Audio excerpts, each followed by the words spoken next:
that! Benevolence is OP. Good! It's working! Learn! Learn! Learn! Learn! Learn!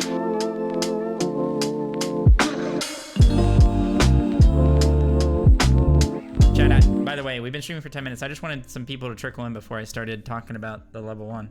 8 benevolence today was something. Yeah, you're right, Monday. It was definitely something. There's a lot of you guys in here. I appreciate everybody coming into the stream. Figured I'd just do this on stream because I can like answer questions in chat maybe and kind of just, I don't know, hang out with you guys. Because lately when I've been making videos, like the ones like I actually put a lot of effort into, I'm just sitting here making them on my own and I'm just feeling lonely. No, I'm just kidding. The reason I wanted to do this is, well, one, I've kind of been thinking about it. I mean, I get questions all the time, like, how do you play level 1? Like, what do I do when I walk into lane? Like, matchups and stuff like that. And honestly, I think Smite's like this. I've been playing a lot of Valorant lately, and I feel like Valorant's like this. I just think any game or any, like, sport or any competitive thing ever is all about rhythm, okay, chat? It's like dancing. In Footloose, the movie? Exactly like Footloose. It's all about the rhythm. If you get on rhythm, and you start the game on rhythm, right? And you're popping off, you're gaining confidence, you're doing your thing at the beginning of the game, the rest of the game is going to go a lot better than if you started off the game badly, of course. I mean, that's just like a fact. So yeah, it's like rhythm. It's like dancing. I don't know how to dance, but I do know how to play video games, right? So yeah, that's why I think the level 1 is so important. Because if you start out the game strong, start out confident, know what to do, then at least you got the first step down, right? And I actually, like, let's be honest. Do you guys, I actually feel like, at least in the past, maybe I thought this, the beginning of the game is one of the most stressful parts of the game. I mean, in the past, there was like invades and stuff like that, but also just like walking up to that wave and seeing the enemy solo laner and just like knowing what to do. It can be really awkward and honestly probably a little bit stressful, but. So yeah, we're just gonna talk about the level 1. I'm gonna first start out with the builds and what to do with each build. So there's 2 options you can do right now, just when it comes to starting the game. You can either start with your jungler on speed. This should be very, this should be a lot more rare and should be less common than starting your own blue. Or, like I just said, the other option is starting your blue. So I'm just going to go to chalk. I mean, obviously, I don't know if you want to play chalk or anything like that. So the most common start you should do is starting your blue with tier 2 Rangdas. Nowadays, I don't even go with Chalice here. You need extra sustain to stay out in the lane. Since there's no boots in the game, you're not farming up to that 1500 gold power spike and getting that and coming back to the lane. 1500 gold is pretty manageable, especially if you had extra pots or extra gold left over from not buying enough. So before, you didn't need a ton of sustain in the lane because you just had to get to that boots point, buy the power spike, buy it, and then come back to lane, right? And you're chilling. So now you have to stay out a little bit longer, or you don't have to stay out a little bit longer. It depends on kind of what, like, the route you're going for your build path. But regardless, you do want the extra sustain. And if somebody goes this build path, and you go Rangdas plus a Chalice instead, and all you have is a Chalice plus Rangdas, you're going to get out-traded in the wave, and it's pretty bad. Especially if you try to fight early with this, and you just only have a Chalice, you only have 3 pots, whereas they have these extra pots are going to out-trade you in the minions, and then also have extra sustain in the long run, just because they have an extra health pot and 2 extra multis. So right now, this is the most common start. With this start, you should always start your own blue buff. Always start your own blue buff. Never share with your jungler when you do this start, and the reason Rangdas is so strong right now, or tier 2 Rangdas, is 1, it allows you to get a starter in late game, but that's not what we're talking about, right? What's up, G-Wiz? How are you? We're not talking about the late game. The reason it's so strong is that it lets you kill your blue buff so fast that you'll never miss a minion on the first wave, unless you mess up horribly. Like, I don't know, maybe you miss an ability on your own blue buff. I don't know how that would happen, but so yeah, that's part of the reason this is so strong. It's basically impossible to miss that first wave's minions. And the reason that first wave's minions are so important is if you get all 6 of them, you'll hit level 3 on the second wave. And that's really important for maintaining, pressure in the lane or fighting in the lane. You know, if they hit level 3 and you're level 2, it's going to be really hard to out-trade them. And if you're not out-trading them, then you may lose your Sharpie, which is a little side Harpy now near to solo. Maybe you lose the Scorpion when that spawns the wave after that, or 2 waves after that, something like that. Or maybe you'll just lose pressure and you won't be able to get totems. So it's very, very important to get those 6 minions, but it's also very important to get to those minions before the enemy solo laner. So that's why this build is so strong. And it allows you to clear blue so fast and not miss out on an XP. Now, you can also do this start with Bluestone. The only problem is now this has 12 power on it, and you're not going to clear it nearly as fast as somebody who has Rangdas. So if you're going for a Bluestone character, you're playing, let's say you're playing like Arthur, or maybe you're just playing one of those other characters like a Colin or something, but you're going Bluestone. it's pretty likely that you're going to get out cleared on the blue buff and they're going to make it to the wave quicker than you. So what does that mean for you? I don't know. Maybe you go health chalice. You can go extra health pots or extra multis depending on if you want to fight in the wave or if you don't want to fight in the wave. Go multis if you're trying to fight in that early, like level 1, level 3, level 2, whatever. Go health pots if you're just playing for like your power spike in laning phase. So what this means is if you're going bluestone and you see that enemy soul laner has a Rangdas, like you can always just like vision shard their blue if you're trying to do this, or just vision shard, look for them, see what they start. They're probably going to out clear you in the blue, which means they're probably going to get to the lane faster than you. And if they have this start, they're going to out clear you and out pressure you because they have more damage. They got there a little bit faster. Yada, yada, yada. GGS today. I think... Yo, Cheesecrackers, thanks for 36 months in a row. That's freaking 3 years. Welcome back to the Fonzo family. Can we get some hype in the chat? I think if you are going to get out cleared in this scenario, say you have a bluestone and the enemy has a Rangdas and they also have blink or something, you should almost always go blink so that you can blink to the wave. If you clear the blue buff and blink to the wave, you're not going to miss out on any of the minions on the first wave. And it's very, very important, like I said before, so you can hit level 3 so you can actually fight in the lane and not get absolutely owned, right? So I really recommend going blink. There are some scenarios where you maybe just it's really necessary to go beads, but I think people are overbuying beads right now. If you need beads later on in the game, then just go on Magi's or go items that help with like CCR or, you know, like Spirit Rose, Mantle, stuff like that. Okay, now the other start that you can go for the level 1 is Warrior's Axe. Now the problem with Warrior's Axe is kind of similar to Bluestone and the polar opposite of Fighter's Mask, is that your clear is so horrible on the blue buff that you're going to miss minions on the first wave. Unless you go health pots, 5 health pots to be exact, and you go, where is it? Where's this stupid item? Hand of the Gods. So this is the only scenario Warrior's Axe can actually work in the early laning phase. Now, I don't recommend it. I'd much rather you go like a Rangdas or go like a Bluestone and not have to worry about that. But if you do really want to go to the Warrior's Axe, just so you can be really safe in lane, and you're probably going to go this anyway because you want to get a Sundering Axe late game or maybe a Hero's Axe, but most definitely Sundering Axe most of the time, then you need to go Hog so that you don't miss out on any of those minions in the first wave because they are very, very important. The same scenario, I'd probably go Blink with this. Especially in this scenario, it's even safer to go Blink with Warrior's Axe just because you're that much harder to gank because it gives you protections, blah, blah, blah, you know. So these are the 3 starts.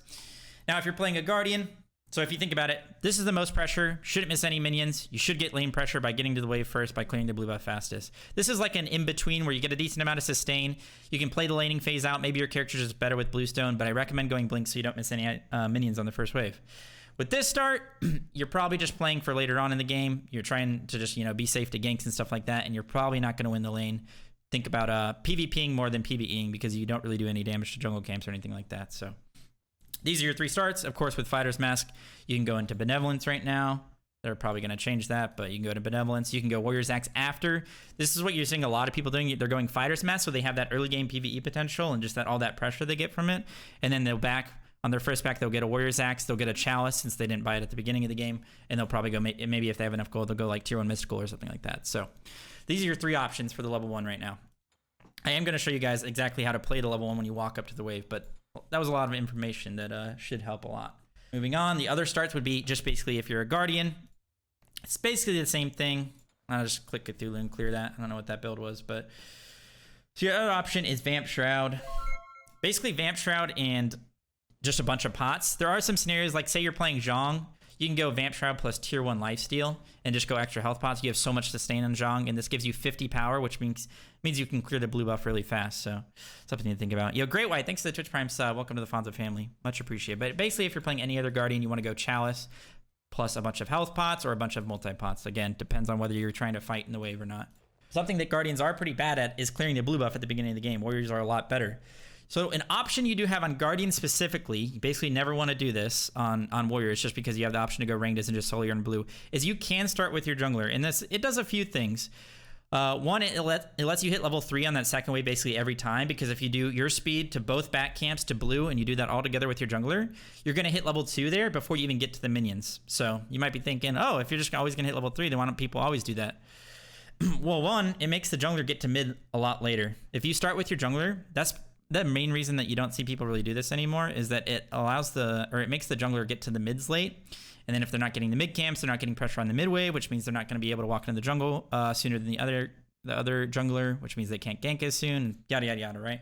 Just pressure. That's always what pressure is. So only do this start if you really, really need to. Like, let's say you're playing like a Sobek and it's just going to take you so long to clear your blue buff and you don't want to go hog that you're just going to start with your jungler. But also another bad thing about starting your speed with your jungler is that you're going to walk into lane a little bit later, and then that other solo laner can just literally sit there and stare at you or like jerk you off or just get a bunch of lane pressure by being up in the lane sooner. So that's something to think about. But if you do have pretty bad blue buff clear, then you can consider going hog in the same scenario and just starting your own blue. However, you can go tier 2 Rangdas on Guardians and go the same start. The only problem is that the power that you get from a Rangdas early on a Guardian is not nearly as strong as like a Warrior and well, you can't get on Assassins, but just power in general isn't nearly as strong on these characters early game because they don't make as much of use of the power in their auto attacks. That's why Warriors are so strong with Fighter's Mask. Think about like a Herc with tier 2 Fighter's Mask just slapping you. You just get absolutely one-shot by him, so it's pretty insane. But the one thing about this start that you have to keep in mind, especially the Vamp Shroud start, is that you have so much sustain and so much like tankiness from the protections that you get and just the base stats off Guardians. You have so much sustain that what you want to do, instead of hitting the minions and PvEing with this build or with this start, you want to hit the enemy god and play the long con by basically out sustaining them, out clearing them in a way. If you hit the enemy god, then the minions are going to start hitting you, which means your minions are going to be hitting their minions. They're not going to be clearing each other out, which means you're just going to be getting lane pressure. Think of it like Sobek. If you're just playing Sobek and you're auto-attacking the enemy solo laner, you're not hitting the minions, but you're actually kind of out-clearing him in a way because your minions are hitting their minions and theirs aren't hitting yours. So that makes sense. So that's basically what you want to do with this kind of start. Basically, all any of this means is the more power you have early game, the more PvE centered you need to be. You're going to out-clear people, and that's how you get your pressure. You're going to out-clear them on blue if you have Rangdas, so you need to do that, blink to the wave, and then out-clear them on the wave. But if you have like a Warrior's Axe or a Vampiric Shroud, you're going to out-sustain them and out-PvP them in a little bit. So what you want to do is instead of hitting the wave and trying to out-clear them, you need to hit them and try and play the sustain game and stuff like that. So that's basically how the builds work. And of course, you can go Warrior's Axe on Guardians as well, but it is almost 100% necessary if you go Warrior's Axe that you need to go Hog. So you need to go 5 health pots and then go Hog. You're just going to miss out on way too much, or you're just going to screw over your jungler by having to start with him and having this horrible clear on everything. So basically always want to start Hog. I personally always start Blink. It's important for the level 1. It's important for the rest of the game. Blink's always good. But I really, really think blinking from the blue buff after you clear it straight to the wave is one of the best things you can do for wave pressure and winning the lane. So you want to start out on the right foot, do that. But again, if you don't want to go blink and you really need like beads or something, I really don't recommend going Warrior's Axe plus beads. Then you're just going to be so late to the lane. You're going to give up all your pressure. You're not going to be able to PvE at all. So that's kind of basically what you want to do. Now, what do I do about those level 2 cringe ganks? You can ward for it. You can place your vision shard down to ward for the level 2 ganks. That's all you have to do. If you can do that literally every game if you're worried about level 2 cringe ganks.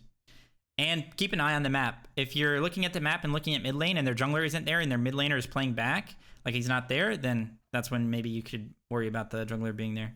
So just play back for a sec. So I'm going to show you the different scenarios that could happen. So I am going to start out with a Rangdas. So this would be what the build would be. There's no blue buff, but it's not really important for us to like clear the blue buff and like show you what happens there. Basically, it's pretty easy. Everybody knows how to do it. You just start the blue buff right when it spawns, clear it, and then after you clear the blue buff, you want to blink towards your lane if you went the blink route. Okay, let me...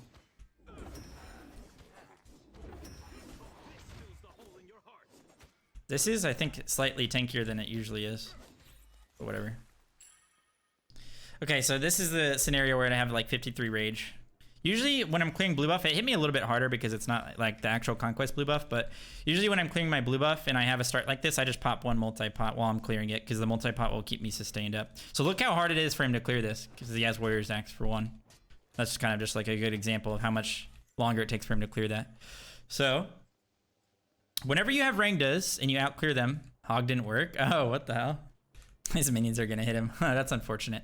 So basically, whenever you have a Rangdas and they have Warrior's Axe, what I should be doing is focusing the minions down because I'm going to out-clear him so hard. And just because I'm going to hit harder than him. It's pretty good for him to clear like that, but... in this scenario, obviously, I'd be stacking my rage. So I get that or whatever. See, he's still clearing the minions. Obviously, those minions were still there, but... what he should be doing when he has Warrior's Axe is hitting me. Because like I said before, if you're PvPing with your Warrior's Axe, you're going to out-sustain them, and it's going to help you out-clear them in the wave. It wasn't a great example right there, but just because of like, he had to like, the minions like started hitting me at the beginning of the lane or whatever. But, so whenever you have Rangdas versus Warrior's Axe, you just want to out-sustain them, or not out-sustain them, but out-PvE them. And kind of use that to your advantage to get the early pressure. And if the same scenario happened where he had Warrior's Axe and he was clearing his blue buff and I had Rangdas, I would have blinked to the lane and I would have gotten here to the minions before he would have even gotten there, right? So it's like, I would just be getting pressure through that regardless. So in the scenario where we both have Rangdas and we both went this start with the health pots and the multi-pots, then it just comes down to who has like more pressure in the matchup. Then that's when it's like really important to understand your matchups and understand who's going to actually win that trade in the level 2 scenario. Without rage, he is going to absolutely smack me. If we both went Rangdas and we're both going to sit here, let's go. Blink past. So he clears basically just as fast as me, probably a little bit faster than me as Osiris. If I sit here and try and fight him, he's going to out-trade me pretty hard. Unless I kill him. See? We traded, but it's not the most realistic scenario. But the point is that if you both have the same start and you're both clearing just as fast as each other and you're both like blinking to the wave and getting there fast, then it just really comes down to who has more pressure in that specific matchup. So for example, Osiris is probably one of the best level 2 pressures in the game. He has a ton of kill potential, so most of these matchups he's probably going to win if you both have the same start. But Kakolin, if he has his rage, can probably, you know, win the start as well based on like certain...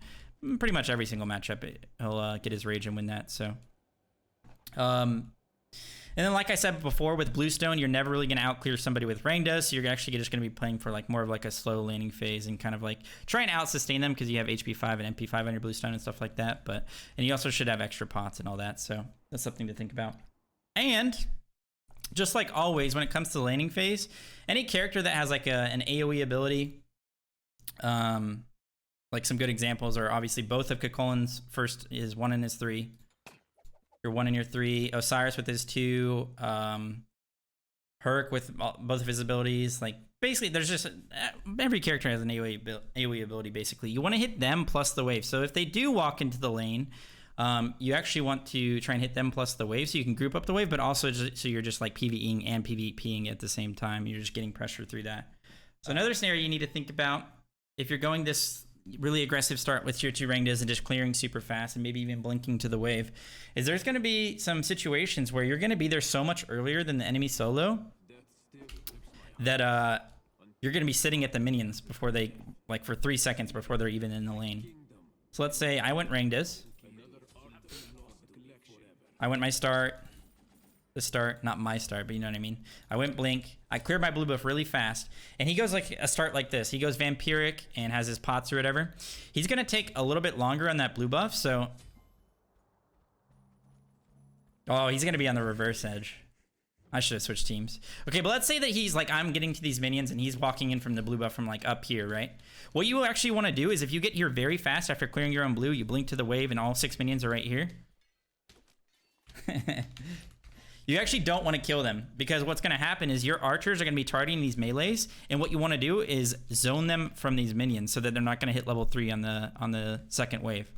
So if you get to the lane so fast that they're not even walking into the lane yet, like you're blinking to the wave, boom, these minions are here, you're going to get all 6 minions, you're going to hit level 3 on the second wave, then you need to sit here and let these minions kill each other. And then once they get in range to actually kill the minions, that's when you're going to start clearing the wave and out clearing them. Because you're going to get pressure regardless, and you're going to zone them from those minions, which is really important. And something to keep in mind as well for the level 1. This is a very important aspect of the level 1, actually. Maybe something I should have brought up earlier. Is after you clear your blue buff, you solo your blue buff, right? You get that bad boy, you walk in back into lane, you blink to the minions if you want to. If not, maybe you have beads, you walk in. Something very, very important to keep in mind is after 2 minions, you hit level 2. It takes 2 minions to hit level 2. So you have your 1, you clear your blue buff, yada, yada, yada. Everything's great. You walk up to these archers, or not these archers, but these melees. You need to keep an eye on their health on every single one and when they're going to die. Because if you're both hitting this, say we're both sitting here hitting these minions, right? We're fighting each other, we're getting poked because the minions are hitting us. If you keep an eye on the health bars of those minions and you know that you're going to kill 2 minions before they're going to kill their 2 minions, it's going to allow you to hit level 2 a little bit faster than them, obviously, and then it'll allow you to get pressure because then you can level an ability, instantly use it on them, plus the wave or whatever. Like, let's say I'm I'm playing Gilgamesh in this scenario and I hit level 2 before him, I can instantly level my 2, kick a minion into him, or kick him through the minions or anything like that, and it's just going to give me more wave clear, more pressure, and it's just going to allow me to win the lane a little bit better. So very, very important to keep in mind. Just keep in mind what those minions, their health bars are, if you're going to actually out clear them. If they're going to out clear you, say you're both hitting these these melees, I keep calling them archers.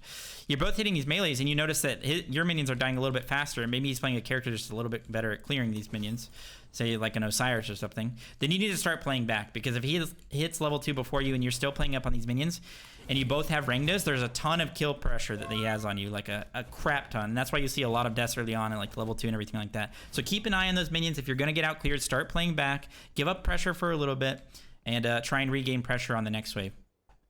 And that goes into like the level 2, level 3, level 4, but we're really not talking about that. Some tips I will have for the laning phase, though, just since we're kind of talking about it, is like level 2, level 3, level 4. If you're ever in a scenario where you're getting zoned, like say this guy, Muck, has poked me so hard, he's playing Cthulhu and he's zoning me, and I need to play back. Something you can do if you have an AoE or like a ranged ability is you can hit the Cthulhu, the person, with your ability, and then the minions will come to you. See, now they've come closer to me, they're closer to my tower line, and now I won't be getting zoned because I've aggroed the minions towards me. I can play safe under my tower. Bada bing, bada boom, no more zonage. Make sense? Another thing is the reverse. Say you what the hell? These minions are chasing me. So there are some scenarios where you outclear them so hard. Don't clear. You outclear them so hard. Like, let's say I got to the lane first. I'm fucking owning these minions. Why are there so many minions? What the heck? They're like stacking up. You outclear him so hard that he can't even walk up to the wave. He just has to go sit under his tower. And he zones the minions at his tower line. It's pretty awkward if the archers, the next wave, the archers are sitting in the tower. Like, say I'm playing Gilgamesh. How am I supposed to walk into his tower at level 2 or level 3 to clear archers if I'm going to tank the tower if I hit him? Like, he's just going to sit in the minions and I'm going to tank the tower. So what you want to do is you want to try and hit the enemy Cthulhu in the same way and bring the minions back towards you. Bring them out of the tower, basically, so you don't have to sit under the tower to clear the minions. It's actually a pretty good strat to go for if you're like losing pressure in a lane, to just sit there and zone the minions towards your tower, so it's harder for them to push up.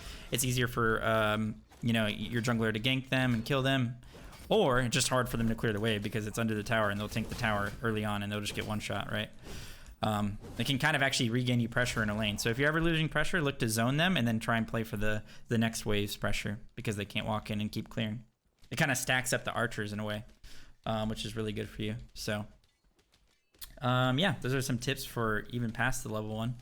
So basically, just to recap, a lot of things depend on your start. If you have power, look to PvE, out clear, and then you'll out pressure them because you're PvEing better than them. When you have like Rangdas and they have like a Warrior's Axe or Vampiric.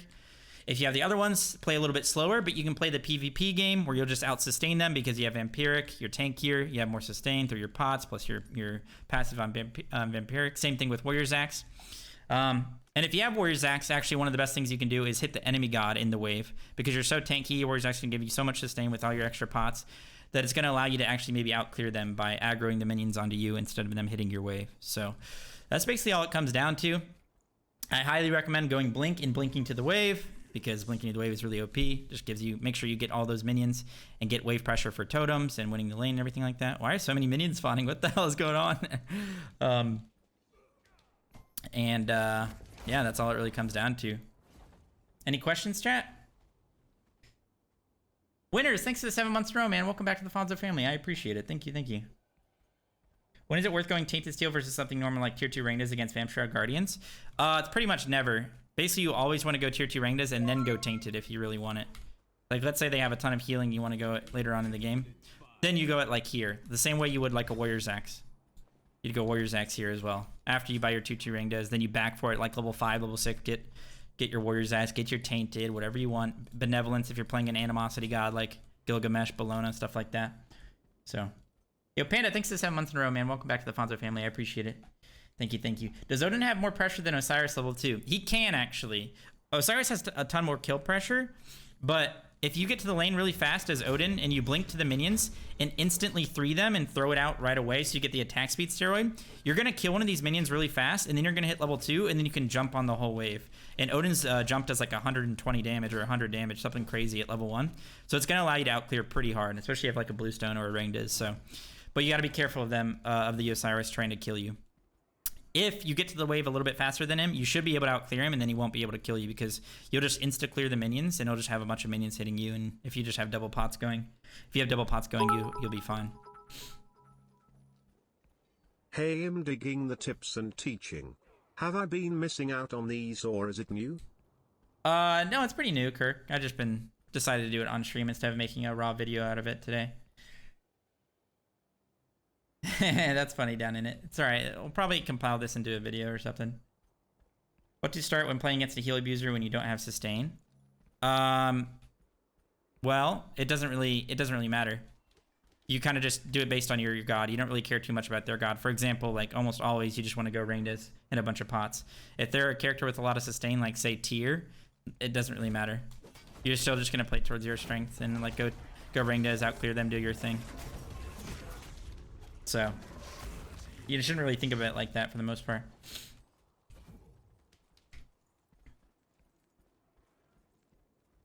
How would you play if you go the benevolent start? The same way. If you have tier 2 Rangdas, you should just clear your blue really fast, get to lane, try and out pressure them by PvEing the minions. Just insta clearing this shit. And then around level 5, level 6, back, get benevolence, get maybe a tier 1 of an item plus a chalice. You do want to go chalice, even with this these starts where you don't go the chalice right off the bat. You know, you're going these pots for the extra sustain in the early game. You still want to go like a chalice. So like a lot of times you'll have enough gold to get like benevolence, tier 1 mystical, and a chalice. And then you're going to run back to lane level 5, level 6, level 7 with this build. And build like a mystical or anything like that. But you still play it the same way because you're still going tier 2 Rangdas. You're never starting benevolence. Never ever start benevolence. Start tier 2 Rangdas.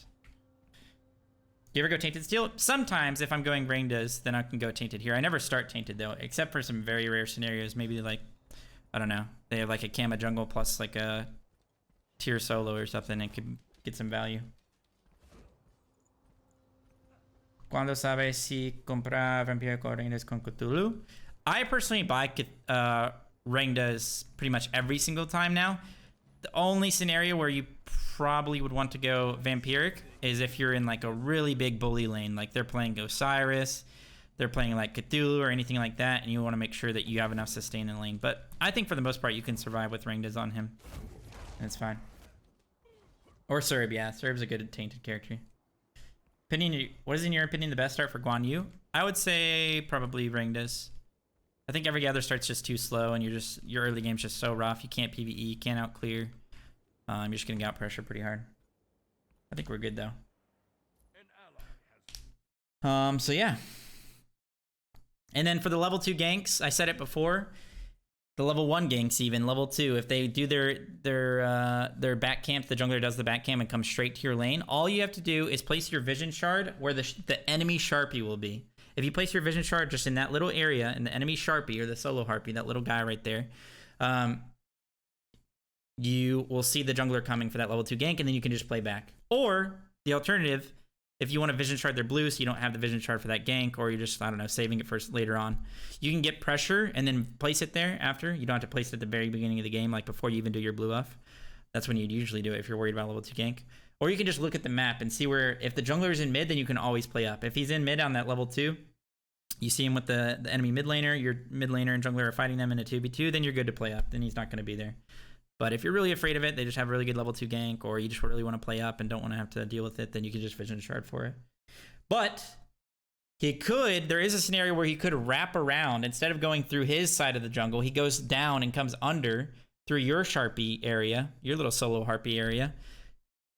But it would take so long that you would just have to be very cognizant of the map. If he's not in mid, even at that point, then you're going to have to worry about him coming under. But it shouldn't be. It shouldn't happen. Oh yeah, Montante, you'd sell Rangdas and you're getting Warrior's Axe. You want to get Warrior's Axe on Cthulhu and get Sundering Axe late game, almost always. Although you can't go Tainted actually on Cthulhu because he procs it so easily in his ult. He procs that 50% anti-heal aura so nice. Like in a big team fight, if they have a lot of healing, I actually think Cthulhu is one of the best gods for healers. If you go Tainted. Should I rush Tainted if I'm running set against Vampiric? No, you shouldn't. You shouldn't worry about Vampiric sustain too much.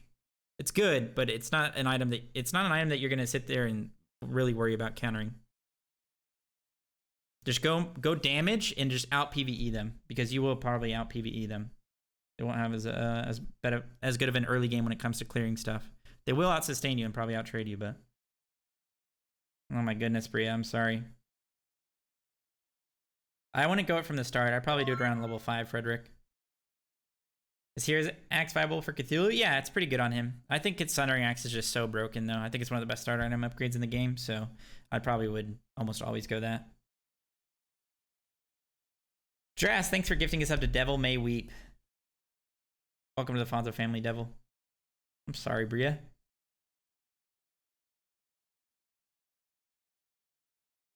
What about mage solos? I said it before, but the only really viable ones are like Zhong. Zhong, I guess maybe like a Hades, maybe like a Baron, Chang'e, maybe here and there. But on the most viable one, you want to go Vampiric plus... These builds are so weird. You want to go Vampiric plus tier 1 Pythags.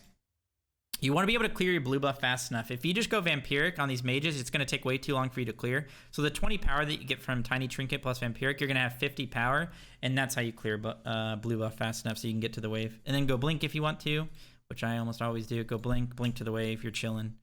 If not, you go Beads, but you might miss a minion or two, which is going to be sad. Keep in mind, there still is minion RNG level 1. One time, I got to the lane, it was an SPL, I think, against Scarabs, maybe phase 1. I got to the lane faster than Solo did, and I missed 2 minions, and he got 6 minions, even though I was there like 2 seconds before him. It's really sad sometimes, but it is what it is. And one time, I got all 6 minions, even though I got to the lane late, like later than the other person. Sometimes it just doesn't make sense, but a boot, yeah, a boot. Just took 3 index cards worth of notes. Anyone want me to share them? Did you really? Would you recommend tier 2 Rangdas on Assassin Solos? You can't buy Rangdas on Assassin Solos. That's part of the reason they're pretty unviable right now, honestly. They just get they just don't have a power option like these warriors do. Like there's some Assassin Solos like Tsukiyomi I think are pretty sick. Kamazots, like these characters that are pretty nice, but they don't have the option to get 35 power level 1, so it's just rough. If you could buy it on them, yes, I would definitely recommend it, and they'd be a lot better. They'd have a lot of these characters that have so much kill pressure.